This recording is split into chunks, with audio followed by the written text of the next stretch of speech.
Hello, friends. Let me ask you, how can a 7,000-year-old verse solve the modern CEO's biggest problem? In this video, we dive deep into Bhagavad Gita chapter 2, verse 49, a powerful teaching that reveals why disciplined intelligence is the ultimate competitive advantage in today's volatile business world. Let's go.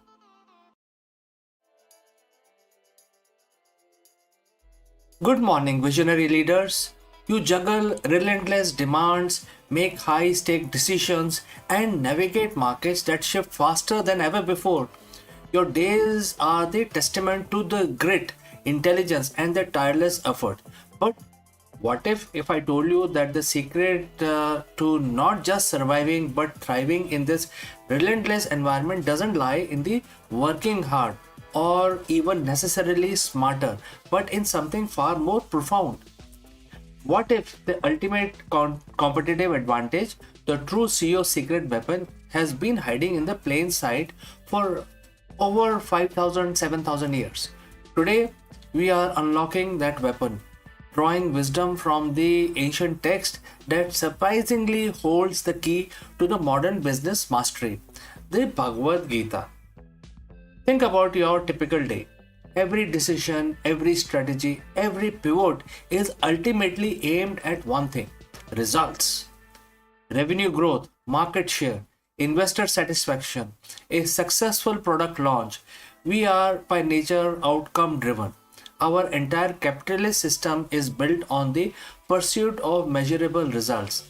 And for the good reason, results are how we track progress, determine success, and create value. But here is the paradox. This very obsession with results, while seemingly logical, often become our greatest impediment. It led to the stress, short-sighted decisions, burnout, and a constant state of anxiety about what might or might not happen.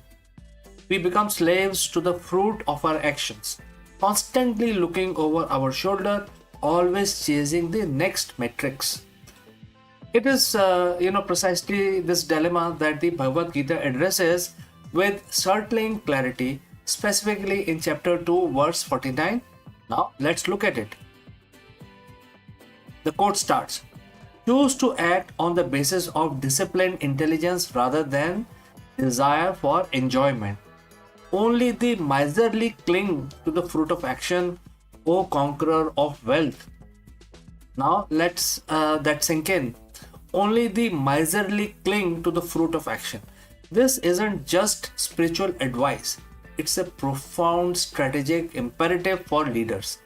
The Gita, through Lord Krishna, Bhagwan Krishna, guidance to Arjun, isn't telling us not to act or not to strive for success. Far from it, it's telling how to act, how to strive, so that our actions are truly effective and our leadership sustainable. Let's break down this powerful verse. First, choose to act on the basis of disciplined intelligence. The Sanskrit word here is the Buddhi Yoga. Buddhi refers to our higher intellect, our discerning faculty, our ability to reason, analyze, and make wise judgment. Yoga implies discipline, integration, and mastery.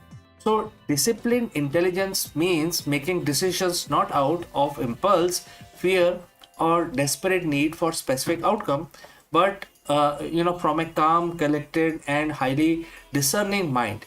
It's about leveraging your analytical prowess, your experience, and your strategic foresight, unclouded by emotional attachment to the results.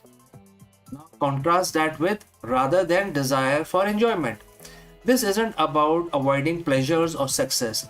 It's about avoiding the motivation to act solely for the pleasure or satisfaction that a specific results bring.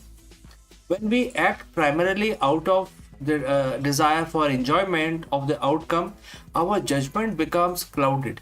We might cut corners, take unnecessary risk, ignore warning signs, or become paralyzed by fear of failure. Our focus shifts from integrity of the process to the allure of the prize. And then there is that striking phrase: Quote starts, only the miserly cling to the fruit of action.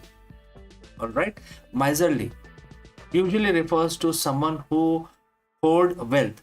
Here it refers to someone who hoard their attachment to the specific outcome, unable to let go of their expectations, unable to adapt if things don't go exactly as planned. Why miserly? Because by clinging too tightly, they actually limit their potential. They hoard their energy in anxiety rather than investing it fully in the present action.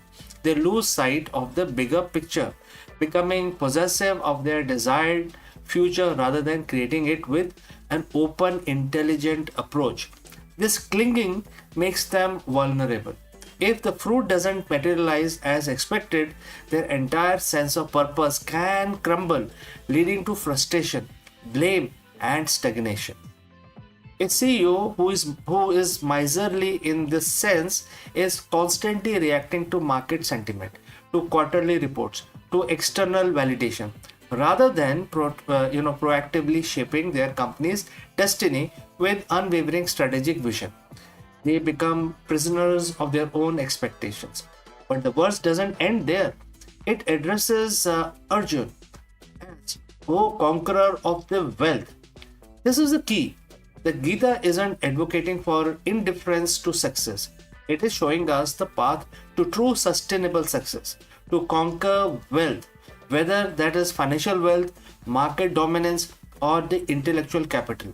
You must first conquer your own mind, your own attachment to the transient outcome. For a CEO, this means focus on the process, not just the outcome. Implement the best strategies, build the strongest team, foster the most innovative culture, trust that if the process is sound and desired results will naturally follow, or even better results will emerge. Next, strategic detachment. Make decisions based on data, logic, and long term vision, not on the emotional highs of success or the lows of setback. Celebrate wins, learn from losses, but keep your internal compass steady. Third, resilience in uncertainty. In a world of VUCA, which stands for volatility, uncertainty, complexity, and ambiguity, a mind free from rigid outcome attachment is incredibly agile. You can adapt, pivot, and innovate without the crushing weight of unmet expectations. Next is true empowerment. When you empower your teams, focus on their action and efforts, and remove the pressure of must succeed or else, you foster a culture of genuine excellence and bold innovation. So, how do you integrate this disciplined intelligence into your daily leadership? Let's look at it. Before a major meeting or decision, take a moment. Ask yourself, am I approaching this with a clear, rational mind, or am I driven by the emotional desire for a specific outcome? Regularly evaluate your company's process. Are they robust? Are they aligned with your long term vision, irrespective of the short term market noise? Train yourself and your team to separate effort from results. Celebrate the effort and learning, not just the win. Anchor your decision in your core mission and values, which are far more enduring than any quarterly report. Bhagavad Gita isn't just an ancient scripture, it's a timeless manual for effective leadership. Disciplined intelligence is not a soft skill, it is a hard edged strategic advantage that will differentiate you in a crowded, chaotic world. Stop being miserly with your attachment to outcome. Embrace the power of the present action, guided by your highest intellect. Become the conqueror of wealth you are meant to be. If this resonates with you, hit that like button, subscribe for more insights, and share this video with fellow leaders who could benefit from this powerful wisdom. Thank you for joining live. Thank you for watching. Lead with purpose, and I will catch you again in the next one.